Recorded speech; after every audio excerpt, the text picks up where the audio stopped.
tenir à la structure qui est là pour la prédication, que je vais garder affichée tout au long de la prédication, pour des raisons simples. Merci.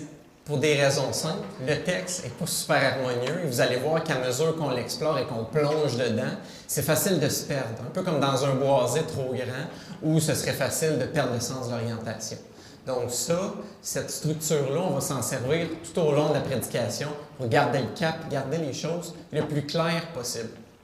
On va donc suivre l'ordre suivant, en considérant 3 points. 3 personnes qui nous invitent à comprendre qu'à titre de chrétien, nous sommes appelés à souffrir pour le bien. En premier, on va considérer la personne de Jésus-Christ. Jésus-Christ a souffert pour le bien. Ensuite, Noé a souffert pour le bien. Et finalement, nous sommes appelés à souffrir pour le bien. Vous remarquerez que pour chacun des points, il y a un sous-point. Je ne fais pas exprès, le texte est fait comme ça. Pour chacun des sous-points, on est appelé à considérer, en contraste à la personne qui a accepté de souffrir pour le bien, quel est le sort de nos opposants? Quel est le sort de ceux qui, au contraire de ceux qui acceptent de souffrir pour le bien, ont décidé de rejeter cet appel-là et forment ainsi des opposants à l'Évangile? Et la première lettre de Pierre est une lettre qui est adressée à des chrétiens en contexte d'opposition. Premier point, Jésus-Christ a souffert pour le bien. Sous-point, considérons le sort de nos opposants, la prison spirituelle.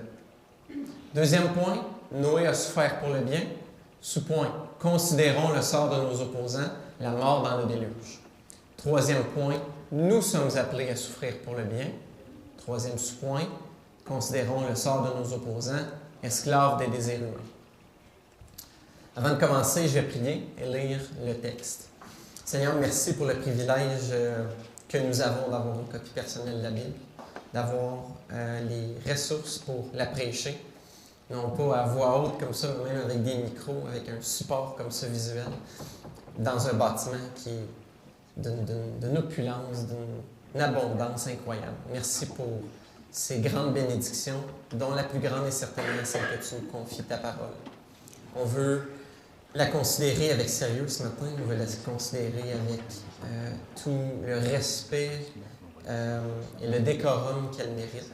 On te demande de nous donner la concentration, les lumières spirituelles pour comprendre et recevoir les vérités qui sont dévoilées.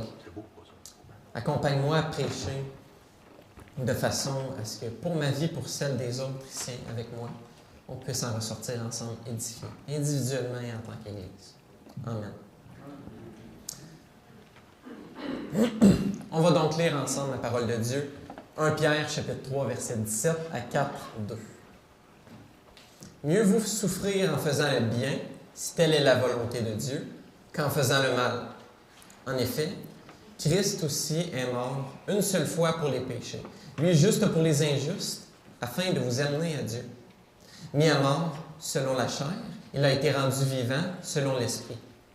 Par cet Esprit, il est aussi allé prêcher aux esprits en prison, qui avaient été rebelles autrefois, lorsque la patience de Dieu se prolongeait, au jour où Noé construisait l'arche, dans laquelle un petit nombre de personnes, c'est-à-dire 8, furent sauvées à travers l'eau.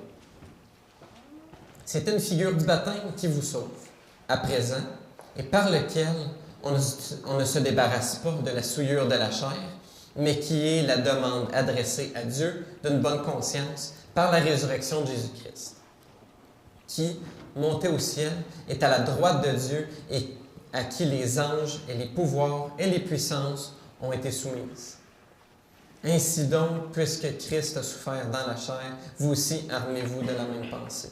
Car celui qui a souffert dans la chair en a fini avec le péché, afin de vivre non plus selon les désirs humains, mais selon la volonté de Dieu, pendant le temps qui lui reste à vivre dans la chair.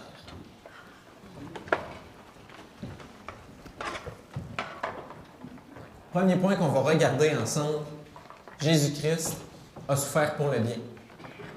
Et déjà au verset 17, on commence avec la phrase suivante. Mieux vaut souffrir en faisant le bien, si telle est la volonté de Dieu, qu'en faisant le mal. Si on a le choix entre souffrir et souffrir, c'est mieux souffrir pour le bien que souffrir pour le mal. Et si on y réfléchit, plusieurs des situations de la vie courante que chacun d'entre nous, on est appelé à vivre, sont tout le temps un choix entre souffrir et souffrir. Évidemment, l'appel à être chrétien en est un.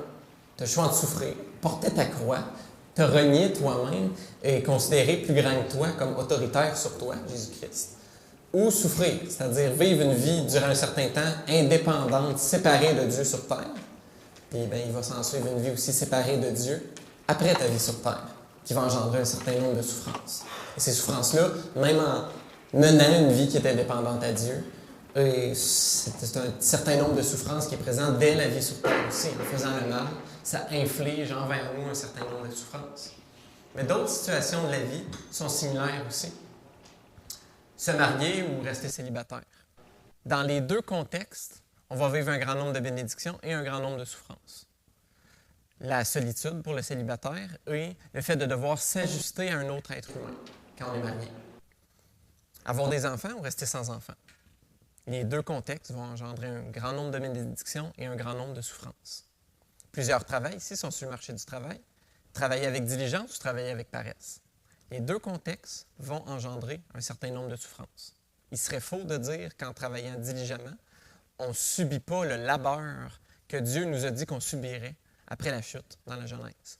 On le subit et travailler avec diligence engendre une certaine forme de souffrance. Mais ce n'est pas mieux que travailler avec paresse, parce que quand tu travailles avec paresse, tu vis constamment avec une désapprobation et avec une précarité autour de toi.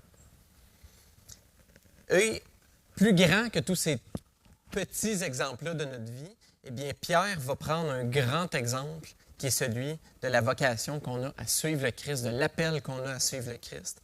Pour conclure, si on a à souffrir, on est mieux de souffrir en faisant le bien, si telle est la volonté de Dieu, qu'en faisant le mal. Et là, il va reprendre quelque chose que déjà il a débuté au verset 14, quand Pierre dit « D'ailleurs, quand vous souffririez pour la justice, heureux seriez-vous. » À quelque part, et on va y revenir sur ce concept-là, c'est pas une mauvaise chose de souffrir pour la justice. De souffrir pour le bien, ça peut être difficile, ça peut être pénible à vivre, mais c'est pas une mauvaise chose dans le Nouveau Testament. Quand on a à subir de la souffrance pour le bien, pour la bonne cause de l'Évangile, pour rester fidèle à notre foi. Le verset 18 va nous dire « En effet, Christ aussi est mort une seule fois pour les péchés, lui juste pour les injustes, afin de vous amener à Dieu. Mis à mort selon la chair, il a été rendu vivant selon l'Esprit. » Et c'est là notre premier point. Le premier exemple, celui par excellence, qui nous est donné pour considérer comment, en tant que chrétien, on est appelé à souffrir pour le bien et à saisir cet appel-là. Pierre lésine pas, il ne s'en va pas dans 15 directions détournées. Il commence fidèle à sa personnalité avec quelque chose de franc, de direct, dès le départ. On va prendre le meilleur exemple en premier, celui de Jésus-Christ, qui a accepté volontairement de souffrir pour le bien, pour notre bien. Jésus-Christ nous est présenté donc comme le premier exemple de quelqu'un qui a su souffrir pour le bien.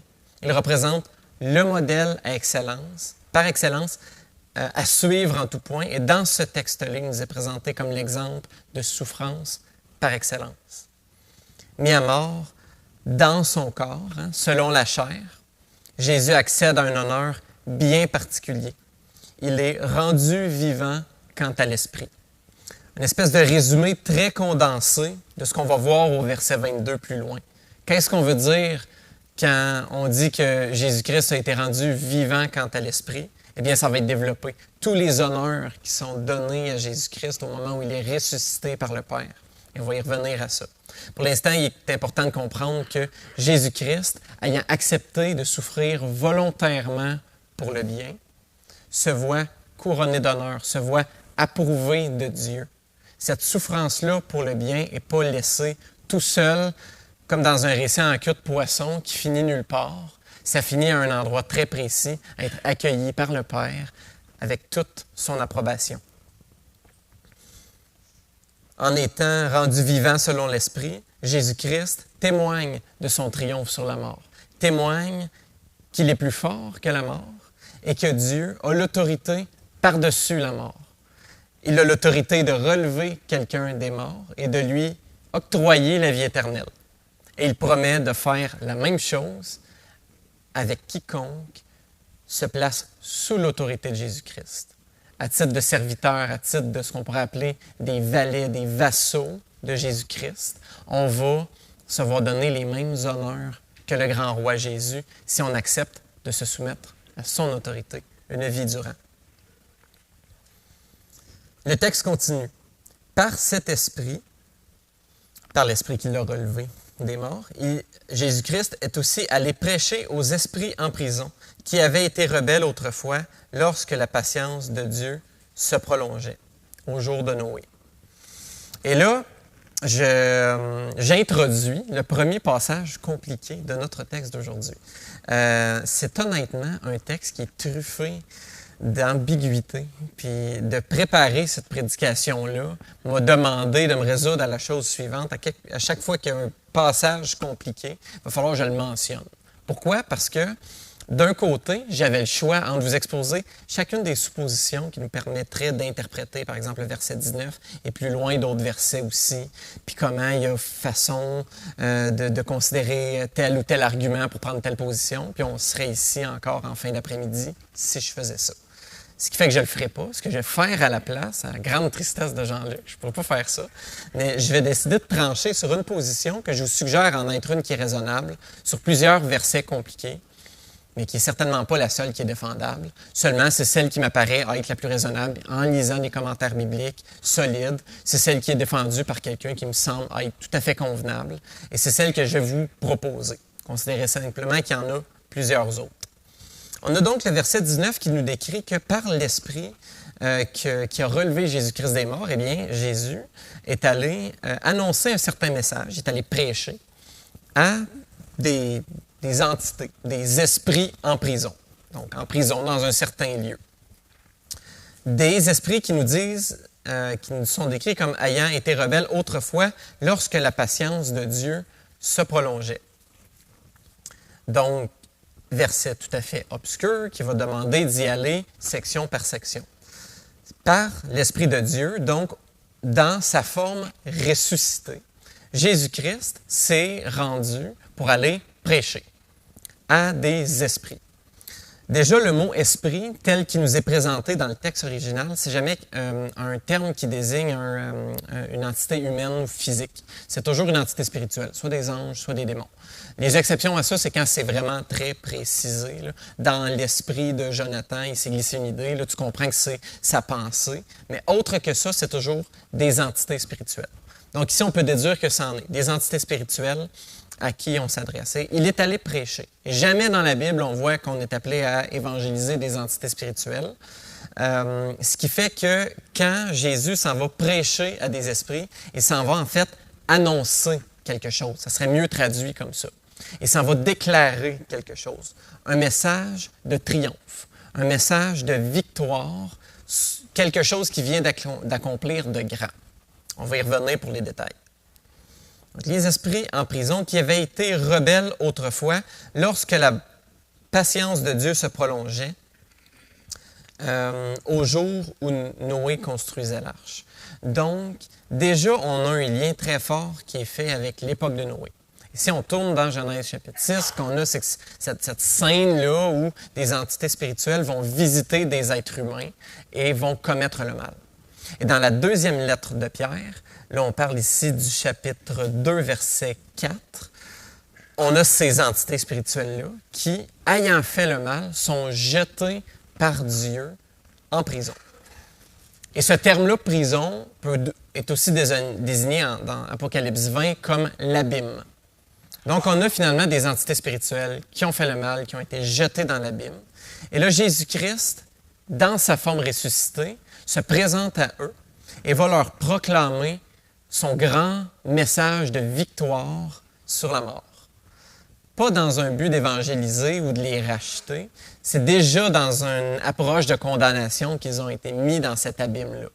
Jésus-Christ, plutôt, dans sa forme ressuscitée, se rend dans l'abîme pour proclamer jugement sur les esprits en prison, scellant ainsi leur condamnation alors qu'il triomphe sur la mort et le mal et qu'il se rachète un peuple humain.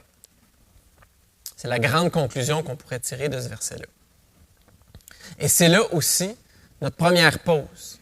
Considérons le sort de nos opposants, la prison spirituelle.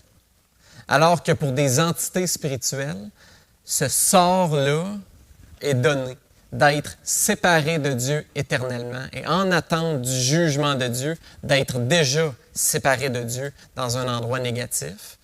Il n'en est pas mieux pour quiconque vit une vie séparée de Dieu sur terre.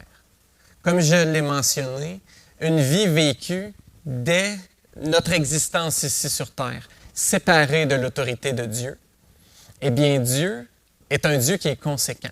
Vous remarquerez dans la Bible, jamais il ne se contredit, jamais il ne se dédie. Si quelqu'un choisit de vivre une vie indépendante de Dieu ici sur terre, Dieu respecte ça. Dieu respecte la dignité humaine et les choix humains au point de respecter que si quelqu'un veut vivre indépendamment de lui dès maintenant sur terre, eh bien la cohérence est qu'il vivra aussi séparé de lui, indépendant de lui, dans la vie après la terre, dans un monde où Dieu ne sera plus présent, comme la personne l'a voulu dès maintenant sur terre. Il va de soi, par contre, qu'un monde sans Dieu est un monde profondément sombre, empreint de souffrance et de chaos. Et le monde qui attend ces gens-là est un monde terriblement triste. Considérons le sort de nos opposants. Une vie vécue en opposition dès maintenant, indépendante de Dieu, va se poursuivre après la mort, tristement.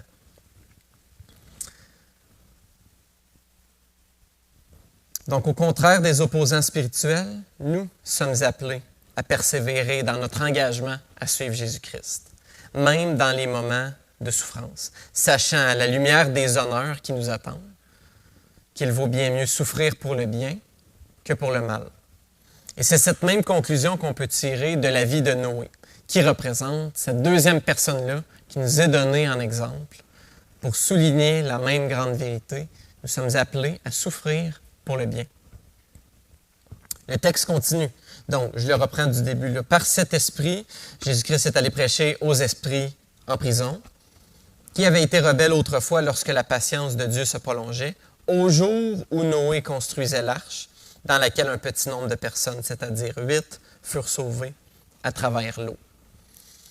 Noé, durant une période prolongée de temps, s'est vu confier un mandat colossal, humainement jamais vu. Construire une mégastructure qui habiterait l'essentiel du monde créé, l'essentiel d'une humanité rachetée, pour éviter le jugement de Dieu.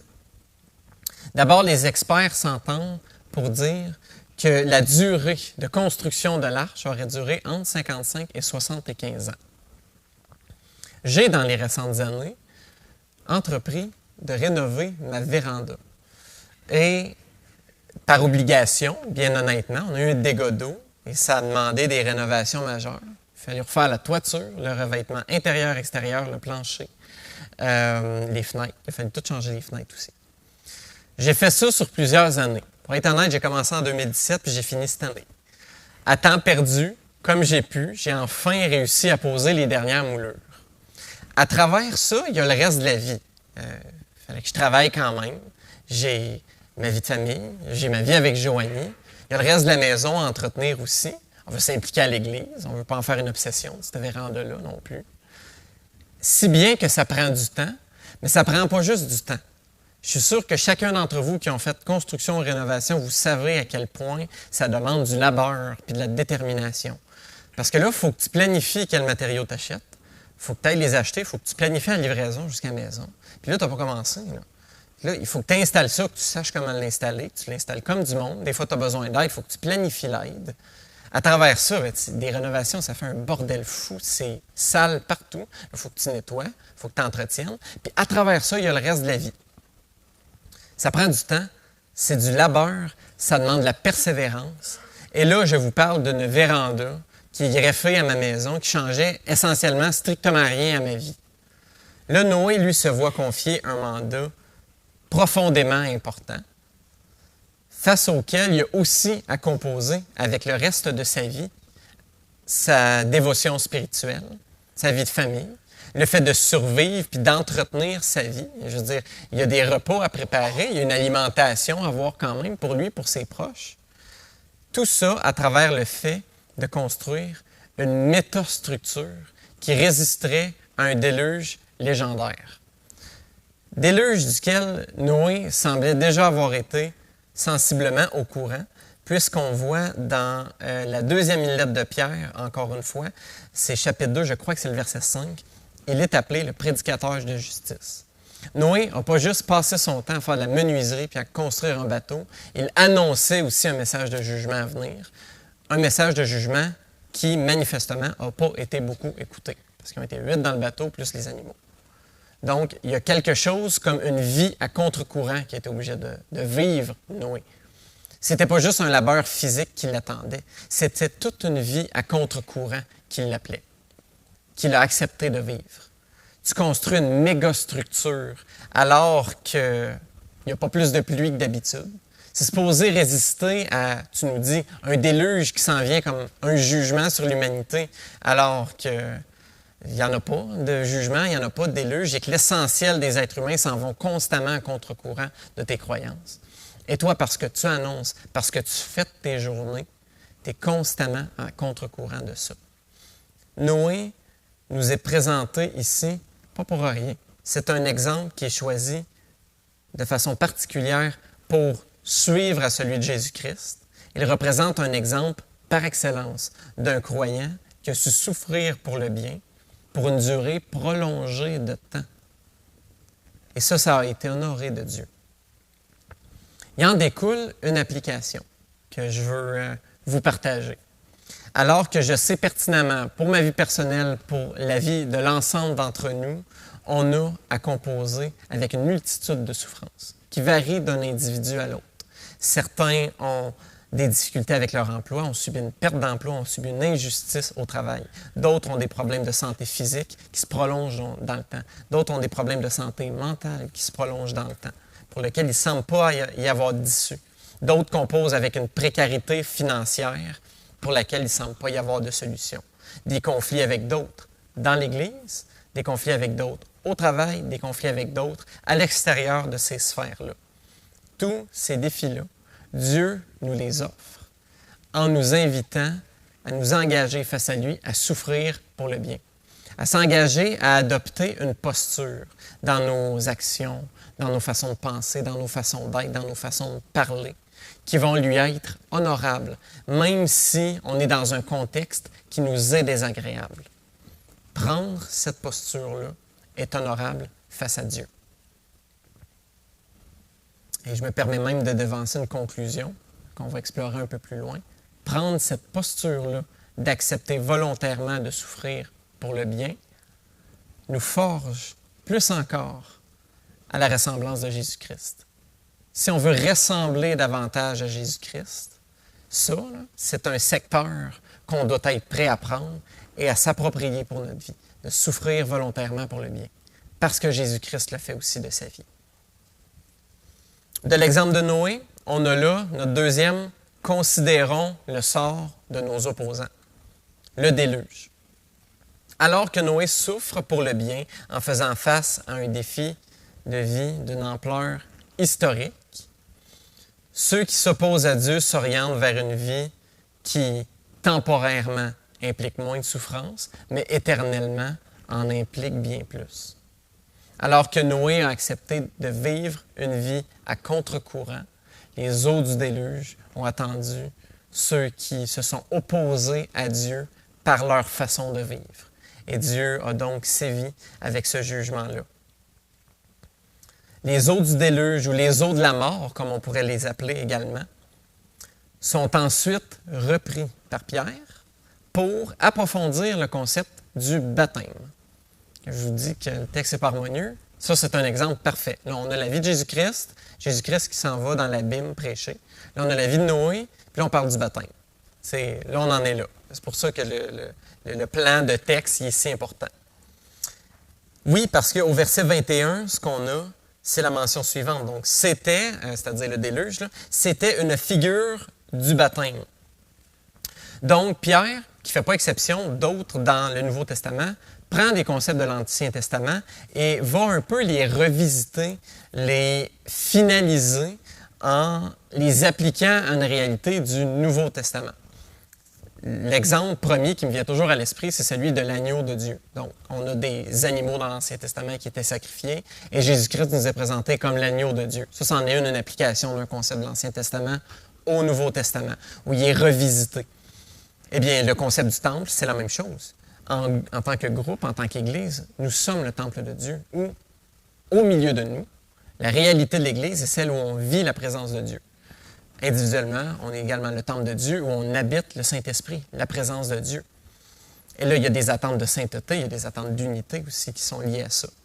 Eh bien, Pierre va faire la même chose en prenant le déluge et en l'appliquant au concept du baptême, de différentes façons. La première, et peut-être la plus directe, je dirais, qui applique là, c'est l'idée des eaux du déluge, les eaux de la mort, les eaux de jugement, où Dieu, par l'eau, a appliqué son jugement, un jugement qui engendrait la mort. Et on l'a vécu il y a quelques semaines, un baptême par immersion. La symbolique qui est en arrière de ça, c'est qu'on plonge quelqu'un dans l'eau et la personne ressort de l'eau. La personne, symboliquement, proclame son identification à la mort de Jésus-Christ, les eaux de la mort, et relevé des morts, relevé de ce jugement-là, relevé de son identification à la mort de Jésus-Christ, où il cède sa propre vie pour celle d'un autre. Eh bien, il connaît la résurrection avec Jésus-Christ. Donc, quand le déluge nous est présenté comme une figure du baptême, c'est entre autres choses de cette façon-là, où en s'identifiant au mouvement du baptême, au symbole que représente le baptême, il y a cet écho-là où les eaux de la mort, eh bien, on s'identifie à la mort de Jésus-Christ. On cède aussi volontairement notre vie au bénéfice de celle de Jésus-Christ, au bénéfice de son autorité sur notre propre vie. Ensuite, Noé, lui aussi, représente une figure qui résonne avec notre vie chrétienne contemporaine aujourd'hui, où Noé a été celui qui, avec persévérance et avec foi, a saisi le moyen donné par Dieu pour éviter le jugement de Dieu, qui était l'arche. Et l'arche en elle-même également représente une autre correspondance avec un concept du Nouveau Testament où le moyen de salut, le moyen de sauvetage donné par Dieu en vue de son jugement, eh bien là, c'était une arche, mais maintenant, c'est Jésus-Christ. Et tout comme Noé, nous avons accepté ce moyen de salut-là, qui est Jésus-Christ. Et en adhérant à Jésus-Christ, en adhérant à ce moyen de salut-là, on se voit épargné du jugement divin. Jésus nous protège du jugement divin et il nous fait passer, tout comme l'arche, au-delà de la mort, au-delà du jugement de Dieu, vers une vie nouvelle. Et le texte se continue. Donc, c'est une figure du baptême qui vous sauve à présent et par lequel on ne se débarrasse pas des souillures de la chair, mais qui est la demande adressée à Dieu d'une bonne conscience par la résurrection de Jésus-Christ. Un autre élément de texte compliqué. On était juste 2 versets plus loin, puis c'est déjà reparti. Je vous imagine déjà froncer les sourcils intérieurement en lisant « C'était une figure du baptême qui vous sauve ». Déjà, moi-même, quand je suis retombé sur ce texte-là, je me suis dit « Bon, c'est parti, ça va être compliqué, puis ça ne sera pas simple ». Mais honnêtement, c'est plus simple qu'on croit.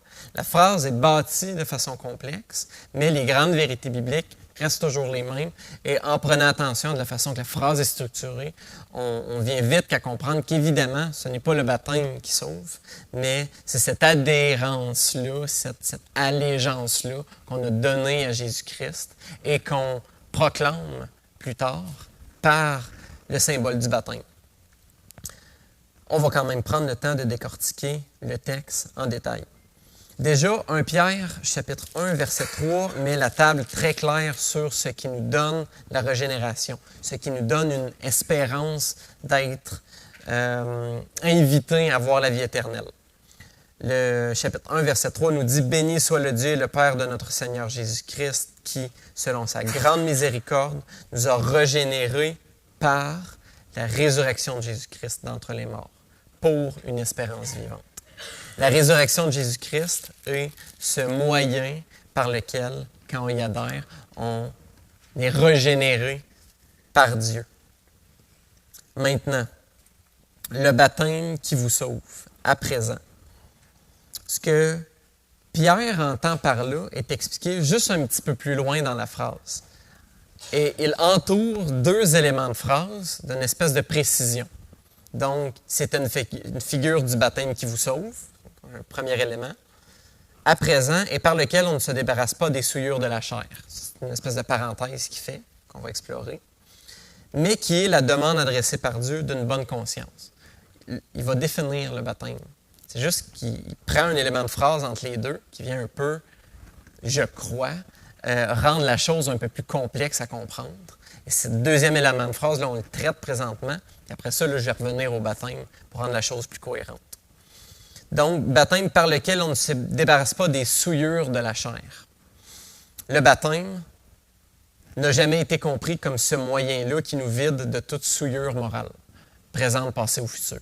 Par le baptême, l'eau du baptême, autant physiquement que spirituellement, ne nous lave pas du mal qu'on a fait. Et c'est ce que Pierre précise. Le baptême dans ce texte, comme dans d'autres, ne nous est pas présenté comme un rituel par lequel les saletés physiques ou morales sont nettoyées du croyant. Le baptême n'a en lui-même aucun effet par lequel le mal qu'on aurait fait est effacé.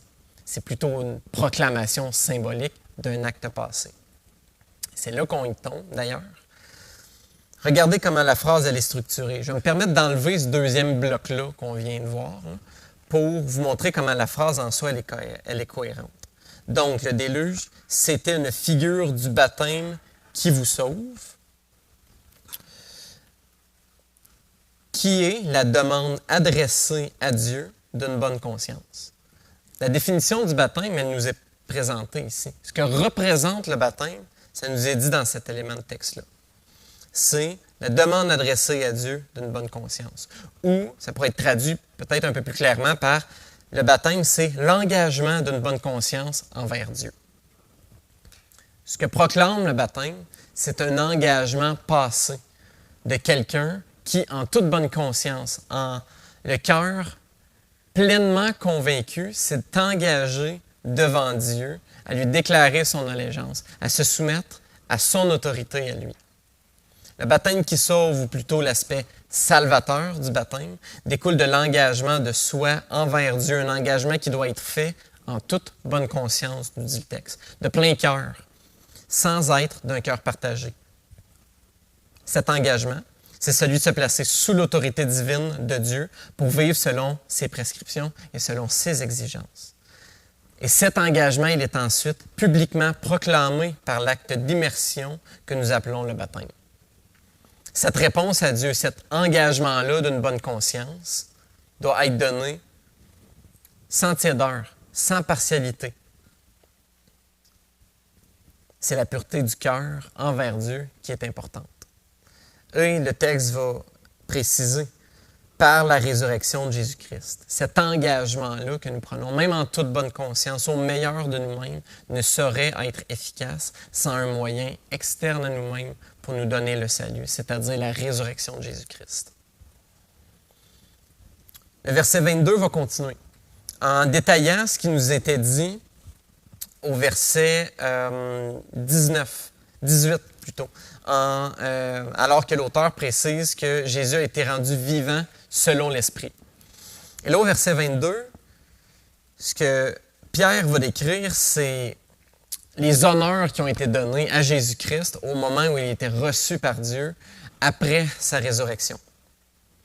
Donc Jésus-Christ, qui, monté au ciel, est à la droite de Dieu et à qui les anges et les pouvoirs et les puissances ont été soumis. Ici, on développe donc plus largement ce qui est précisé au verset 18. Jésus-Christ nous est présenté comme celui à qui toute autorité est remise. Suite à son triomphe sur la mort, il se voit confier toute autorité. Il se voit donner une place de choix juste à côté du Père. Et le Père le mandate de gérer toute autorité, physique et spirituelle. Ayant connu la mort, le Christ triomphe sur la mort et sa victoire pleine, totale et permanente sur la mort lui vaut le titre d'honneur de siéger à la droite de Dieu. Le texte continue, chapitre 4, verset 1. Ainsi donc, et là on entrevoit donc une espèce de conclusion de cette section-là. Le Christ a souffert pour le bien, Noé a souffert pour le bien, ainsi donc, on la voit s'en venir, nous sommes appelés à souffrir pour le bien. Le texte nous dit, chapitre 4, versets 1 et 2. Ainsi donc, puisque Christ a souffert dans la chair, vous aussi armez-vous de la même pensée, car celui qui a souffert dans la chair en a fini avec le péché, afin de vivre non plus selon les désirs humains, mais selon la volonté de Dieu pendant le temps qui lui reste à vivre dans la chair. Le texte des versets 1 et 2 représente un autre volet de complexité que je vais tenter au mieux de vous expliquer. Le texte des versets 1 et 2 donc, nous rappelle le début de notre passage où Pierre revient sur cet exemple-là de Jésus-Christ, mais pour maintenant l'appliquer à nous. Comme Christ a souffert, maintenant on est appelé à souffrir pour le bien. Et le verset 1 nous dit « Ainsi donc, puisque Christ a souffert dans la chair, vous aussi armez-vous de la même pensée. » Déjà, quand Pierre utilise le concept de « dans la chair », dans ses écrits, il l'utilise de façon différente de l'apôtre Paul.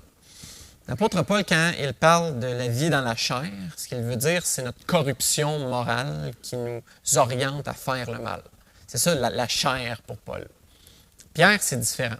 C'est un peu plus large et puis c'est un peu moins orienté vers le mal seulement. Quand on parle d'une vie vécue dans la chair, c'est une vie vécue dans l'existence humaine telle qu'on la vit sur Terre, avec ses contraintes, avec ses souffrances et avec notre tendance humaine à faire le mal. Tout ça est inclus, mais c'est plus large, c'est l'existence humaine sur Terre. C'est pour ça qu'on lit au verset 1, « Ainsi donc, puisque Christ a souffert dans la chair », ce que le texte dit, c'est comme puisque Christ a souffert dans le cadre de l'existence humaine à laquelle il a accepté volontairement de se soumettre. Même si lui, à la différence de nous, dans la chair, il n'a pas commis le mal. Mais donc Jésus-Christ, dans le cadre de son existence humaine, a souffert. Ensuite, la suite du verset 1. « Donc vous aussi, armez-vous de la même pensée. » Le texte décrit des termes où on est appelé à s'équiper, à endosser une mentalité, une façon de penser. Maintenant, quelle est cette façon de penser-là? Comme Christ a souffert dans son existence humaine, équipez-vous de la même mentalité, de la même façon de penser. Eh bien, comment il l'a fait, le Christ? Quand il a souffert sur la terre, il a accepté volontairement d'endosser avec cette mentalité-là de vivre une vie honorable devant le Père, même si cette vie-là impliquerait des souffrances. Eh bien, cette même mentalité-là, maintenant, nous sommes appelés à l'accepter et à la revêtir. Nous sommes invités à revêtir, nous sommes invités plutôt à être prêts et résolus à faire face à la souffrance de façon honorable devant Dieu durant notre vie sur terre. L'invitation, elle nous est maintenant lancée. À l'image de ce que Christ a fait, maintenant vous êtes invités à faire la même chose. Il vous a laissé un exemple, il vous a laissé un modèle. Et vous voulez vous identifier à Jésus-Christ? Bien ça, c'est un secteur de la croyance qu'il faut aussi intégrer à votre vie. Accepter de souffrir volontairement pour le bien.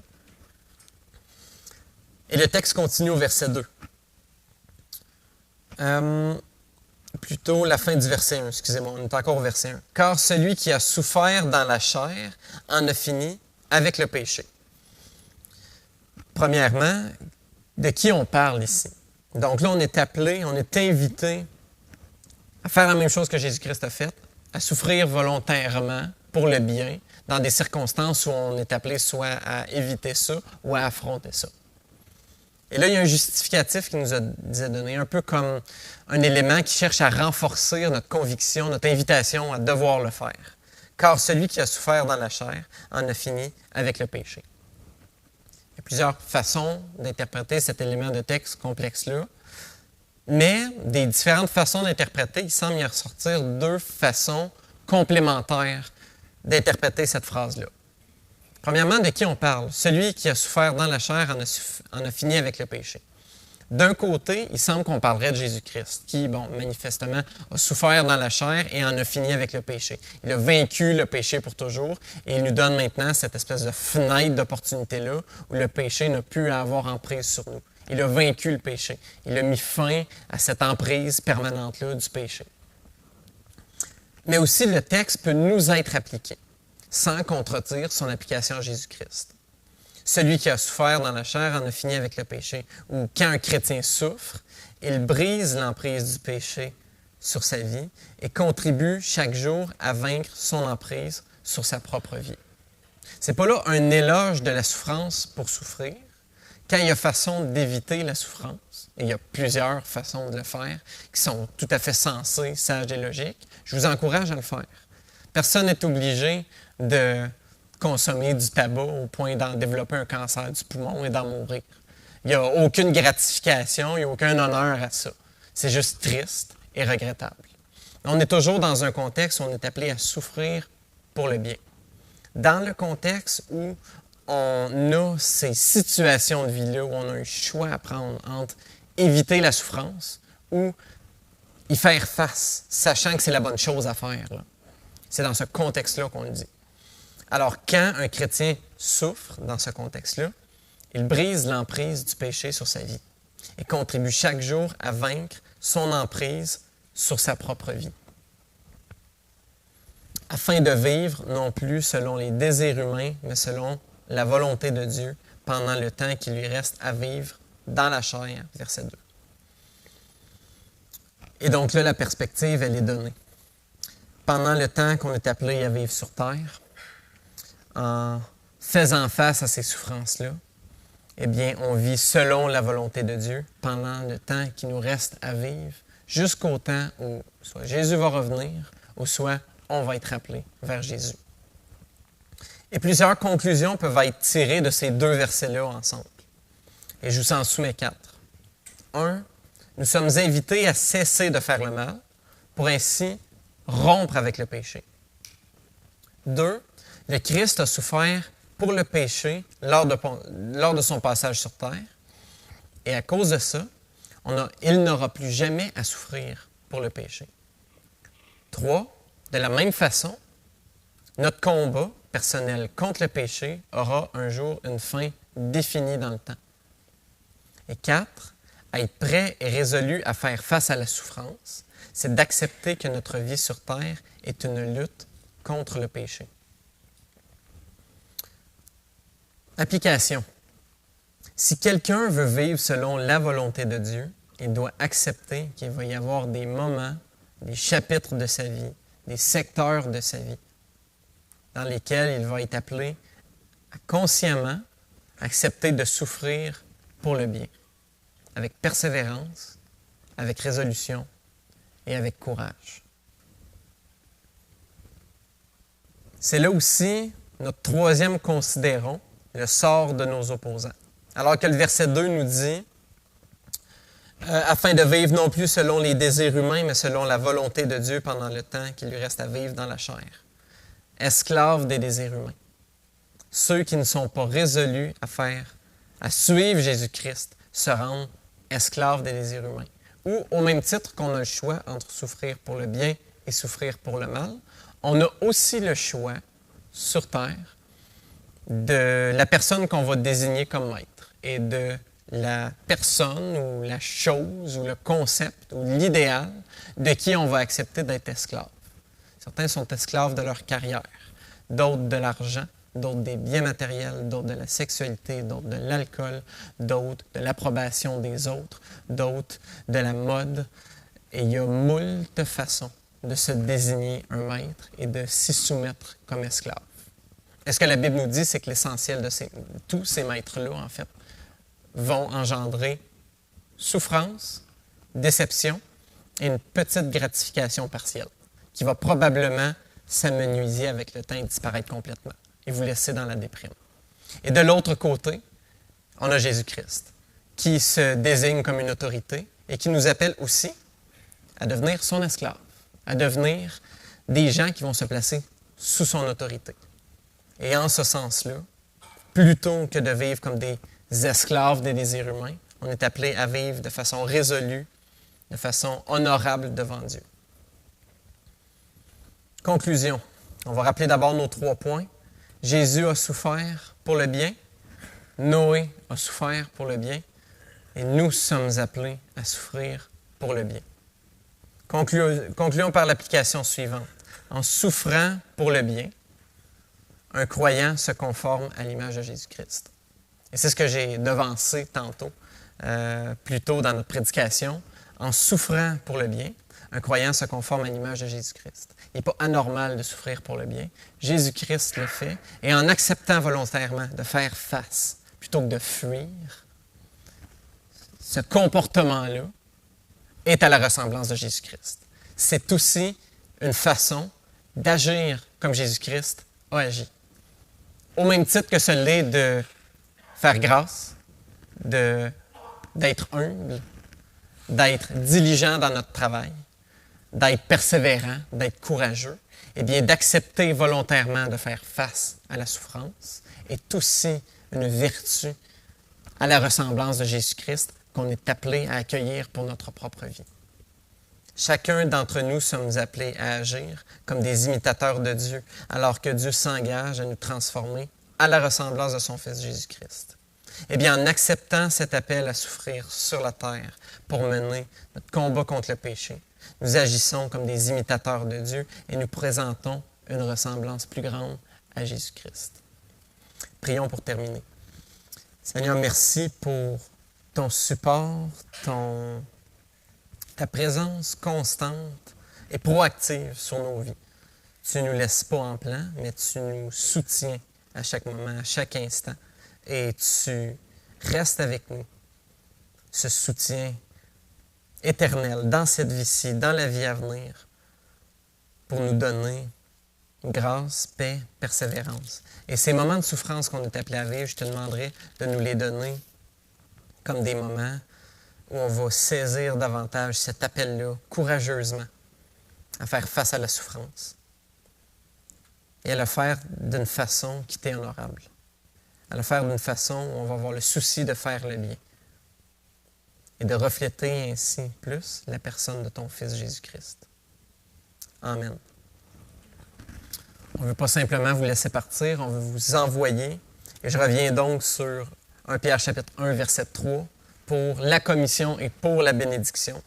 Alors qu'il nous est dit, « Béni soit le Dieu et Père de notre Seigneur Jésus-Christ, qui, selon sa grande miséricorde, nous a régénérés par la résurrection de Jésus-Christ d'entre les morts, pour une espérance vivante, pour un héritage qui ne peut ni se corrompre, ni se souiller, ni se flétrir, et qui vous est réservé dans les cieux. » Gardons le cap alors que ce moment-là s'en vient. Bon dimanche.